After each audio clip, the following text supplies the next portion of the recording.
Hi guys, my name's Ollie and you're watching The Selling Point. Today I'm going to be doing a massive review of Rev Pro's Summer Sizzler from 2016, live from the York Hall in Bethnal Green.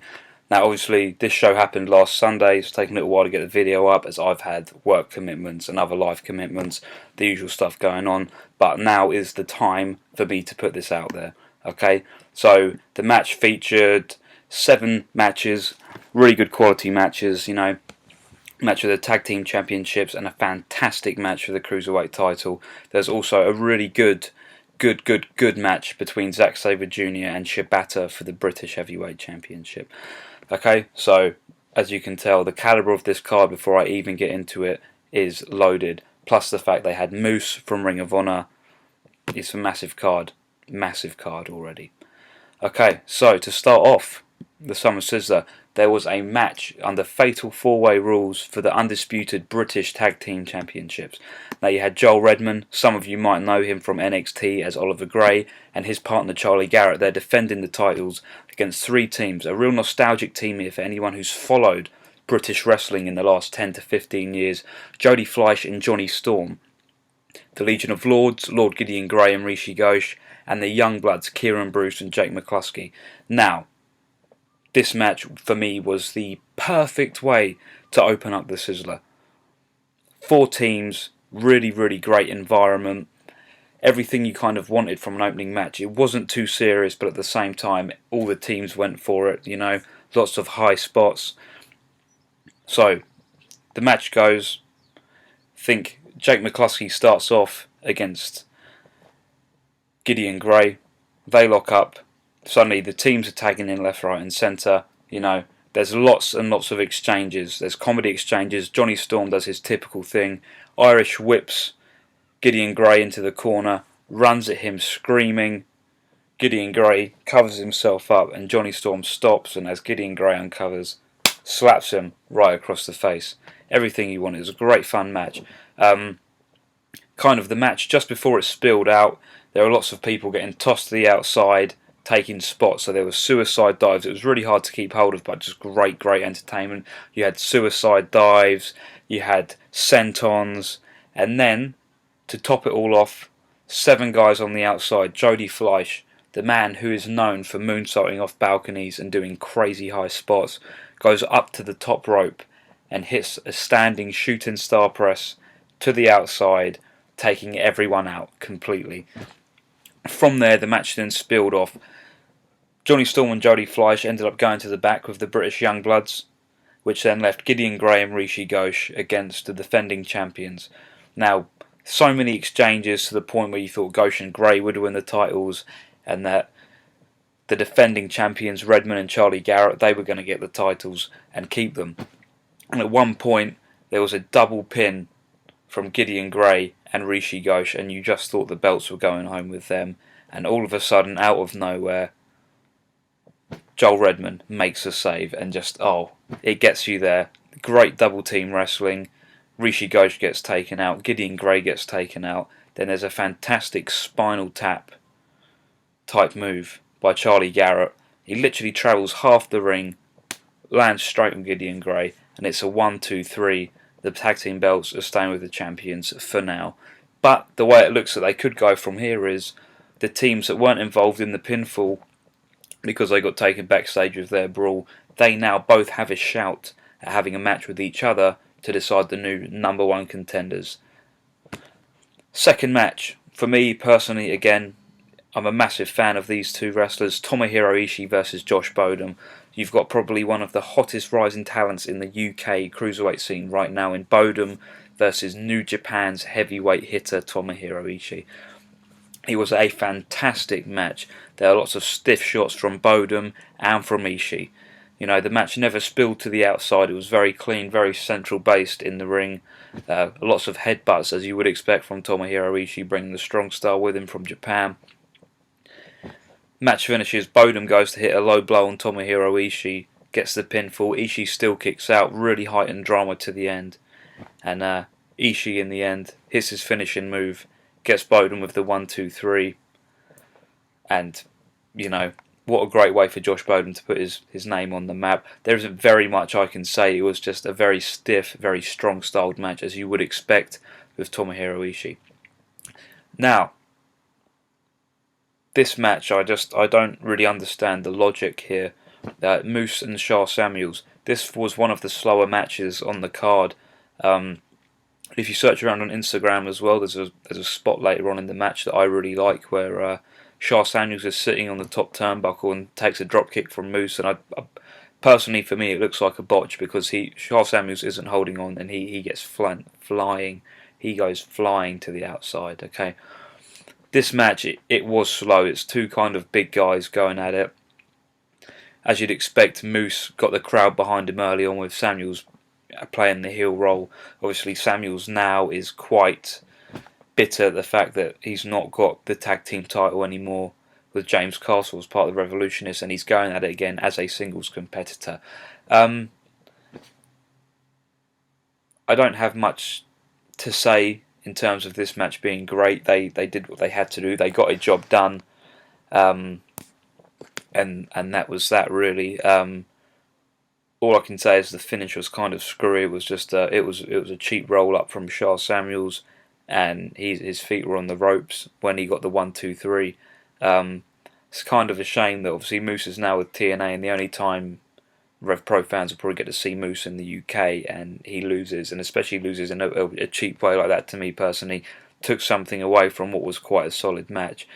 Now, this next match that I'm going to be covering is just, I recommend that if anybody hasn't seen it, they head over to rpwondemand.com to check this out. This is the villain Marty Scurll, a wrestler I rate very, very highly, versus Speedball Mike Bailey.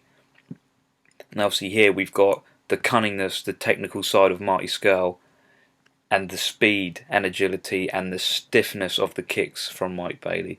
This is a dream match, or should be a dream match, of any independent wrestling fan today. So it starts off, Scurll and Bailey, lots of exchanges. Bailey gets the upper hand, and Marty Scurll, as you can imagine, is taking kicks left, right and centre.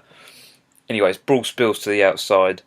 Marty hits a running football kick straight onto Bailey's chest, taking him out. He then puts Bailey up on the apron, and the cleverness of Scurll to take the kicks away from Bailey, he locks Bailey's toes up in the rod that connects the turnbuckle to the post. He then goes underneath the ring and gets a metal bar and starts turning that part of the ring in between Bailey's toes to really put him in agony. Now, anyone who knows Marty Scurll also knows he has a move where he snaps the fingers of his opponent in the hand. He breaks those fingers. This time he takes Mike Bailey's foot. Mike Bailey doesn't wear boots. Scurll takes the foot. Scurll breaks the toes. At this point, Bailey is really selling the injury. Very great selling as well by Bailey. Next thing you know, tables have turned again. Bailey gets a lucky break. He hits a shooting star knee press onto Scurll's back. It sounds phenomenal. Next thing you know, you have both wrestlers down the middle of the ring.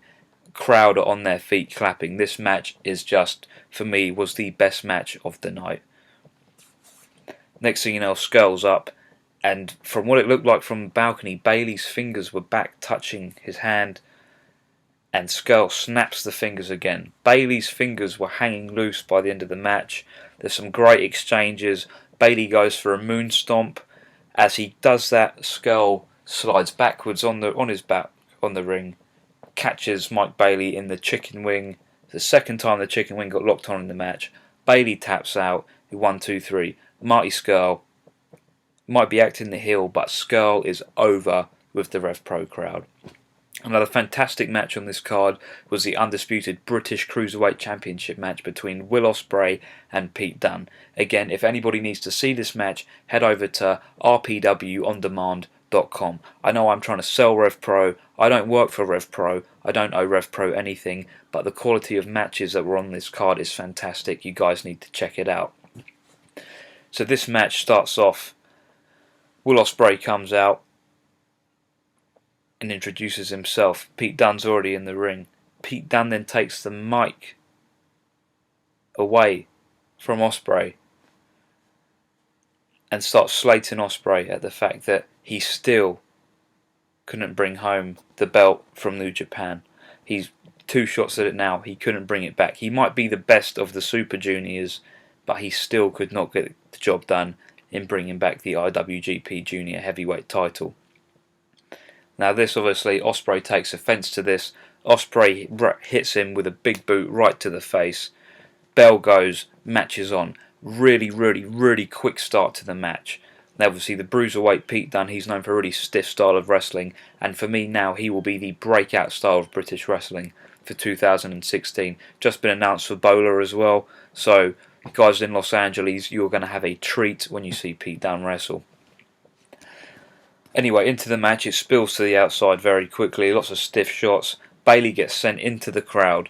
This was in the first 5 minutes. Suddenly, Ospreay's hitting a springboard forearm off the barrier into the crowd. It's a real holy shit moment. Everyone's on their feet going crazy. The match is just sublime. You know, there is reverse hurricanranas off the top rope. There's people landing suplexes. There's people backflipping out of German suplexes. It's everything you would want from a cruiserweight title match. Obviously, we all know where this goes. Will Ospreay, biggest star from British wrestling at the moment. Obviously, he is going to reclaim the title that he lost. Unfortunately, Pete Dunne does take the loss here after what is simply a sublime exchange of Ospreay flipping all over the ring, eventually hitting a standing moonsault, then springboarding off the second rope into a Phoenix splash. Bang, lands right on Pete Dunne. It's a 1-2-3. Honestly, again, what a fantastic match. The calibre of those two matches were just simply fantastic. The next match for me was Big Damo versus Matt Sydal. Now, as somebody who does watch and follow Rev Pro, I'm used to Big Damo playing the heel at these sorts of shows. Anyway, obviously Damo, there's rumours he's going to WWE. Matt Sydal's babyface.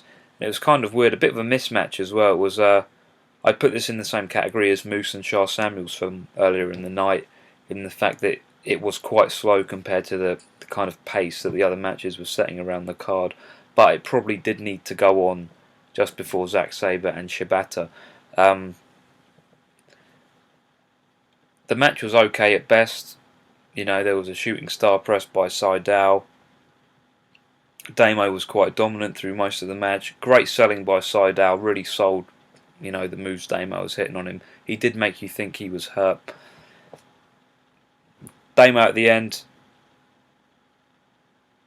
loses the match to Sydal, which was kind of surprising for me. And obviously Sydal's a smaller guy, but, you know, these things happen. But then Damo starts cutting a promo on the Rev Pro fans, stating that he's thanking us and thanking everything that Rev Pro has done for him, that without us he wouldn't be in this place he is now, obviously kind of addressing the rumours that he's been signed to WWE. Next thing, out of nowhere, Sha Samuels hits the ring and basically beats Damo up, which is kind of weird. So Damo's taken the loss and now is, you know, taken out by Sha Samuels. It's not a great night for Damo. And Sha Samuels is going on about how he wants to reclaim the Rev Pro heavyweight title and that he is Rev Pro, and that Damo is only where he is because of Sha Samuels putting Rev Pro on the map when he was their champion. So in a way that kind of sets up for maybe Uprising, a match between Damo and Sha Samuels that we could probably see being no DQ match or a street fight, something under those rules, as these two men will now have a big hatred for each other, but also it does kind of help put Damo over as a babyface even more in the company if that's the route that he's being booked for. Now the main event is something that I think most people probably bought the ticket for when it was first announced. Zack Sabre Jr., the British man in the Cruiserweight Classic, versus Shibata. What more of a match could you want? Shibata versus Zack Sabre. It was amazing. Started off really clean. Both wrestlers going all over. It reminded me of a match you could probably find online somewhere, Eddie Guerrero versus Doug Williams from the King of England Cup many years ago now. It reminded me of very two technical wrestlers who didn't really need to call spots or talk about what they were doing. They just very fluidly rolled off each other, counter for counter, catch as catch can wrestling, a wrestling style I love and really do enjoy to watch. Moments where the crowd was silencing everyone else, and in silence 1,200 people in the York Hall were watching two men mat wrestle. Something you don't get very often now, but it was very, very clean. In the end, Shibata got quite angry with Zack Sabre, and bang, stiff shots from Sabre, from Shibata. At one point, Shibata had Zack Sabre sitting down in the corner and was pummeling away with some of the stiffest forearms I have ever seen. It was quite a short match, but I can imagine Zack Sabre is probably keeping himself fit for the Cruiserweight Classic, and obviously Shibata is in the G1 Climax, so you can't really expect two guys to beat the crap out of each other when they have two very important tournaments coming up for both of them respectively. Obviously this was for the British Heavyweight title. In the end, Zack Sabre won via submission. It wasn't submission, correct me, pinfall. Zack Sabre won by a pinfall. Obviously you would expect him to win by the armbar, but again I think it was a bridging pin out of a roll up. He rolled up, Shibata rolled out of it, Zack Sabre then bridged over, hooked the legs with his legs, head back on the mat, and got the 1, 2, 3. There's a slight exchange between Shibata and Zack Sabre with the crowd all chanting one more time, one more match. So hopefully it'd be fantastic to see these two lock up again. But obviously you have Zack Sabre and Shibata heading off in their respective directions. Obviously Zack Sabre, the rumours with him and WWE are just rife right now, so let's see what happens from there. Anyway, I'm Ollie and you've been watching The Selling Point. I'm going to be covering a lot of the independent British wrestling that's going on this summer, so Rev Pro, Progress, Premier Promotions, companies that are doing things very well in England right now. Thanks for watching. Remember to stay tuned to Facebook and the Twitter, both TSP Wrestling. So that's Facebook searching TSP Wrestling and Twitter at TSP Wrestling. If you have any queries or you'd like us to cover something that we're not covering, please feel free to send us a message directly on Twitter and we will get back to you and hopefully cover what you want. Thanks very much for watching. Peace.